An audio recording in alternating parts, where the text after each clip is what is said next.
নেই নির্দিষ্ট কোনো ঠিকানা, নেই জমি কিংবা ঘরবাড়ি, আছে শুধু একটি নৌকা।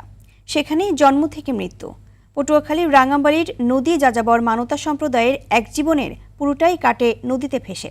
মানতা সম্প্রদায়ের কিছু পরিবার সরকারি বসতি পেলেও একটি অংশ এখনও বঞ্চিত নাগরিক সুযোগ সুবিধা থেকে। নদী যাযাবর এই সম্প্রদায় নিয়ে পটুয়াখালীর রাঙামাটির প্রতিনিধি আয়ুব খানের পাঠানো প্রতিবেদন জানাচ্ছেন সুলাইমান কবির।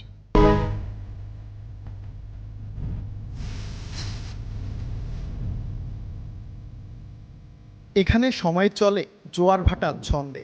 নদীর পানির সঙ্গে মিলে যায় জীবনে সুখ দুঃখের সব গল্প। 15 থেকে 20 ফুট দৈর্ঘ্যের নৌকাতেই হয় তাদের জন্ম, মৃত্যু, বিয়ে, সংসার কিংবা পরিবার।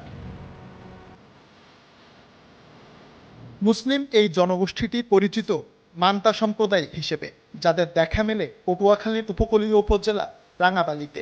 আজ এ ঘাটে তো কাল অন্য ঘাটে, এভাবে ঘুরেই চলে তাদের জীবন। জন্মসূত্রে বাংলাদেশের নাগরিক হলেও বঞ্চিত সব মৌলিক চাহিদা থেকে। নদী আর সাগরে মাছ ধরেই চলে তাদের জীবিকা। মৃত্যুর পর মরদেহ ভাসিয়ে দেওয়া হয় সাগরে। বিয়ে শাদী নৌকার মধ্যে হয়েছে। খালি গেছি অনেক পাশে খাই ঘুমেছি, আর খালি গেছি পাশে খাই দিয়ে ফলাফল চলে ঘুমেছি। বাবা মা লই আমরা অনেক কষ্টে সুখে আমাদের দিন কাটে।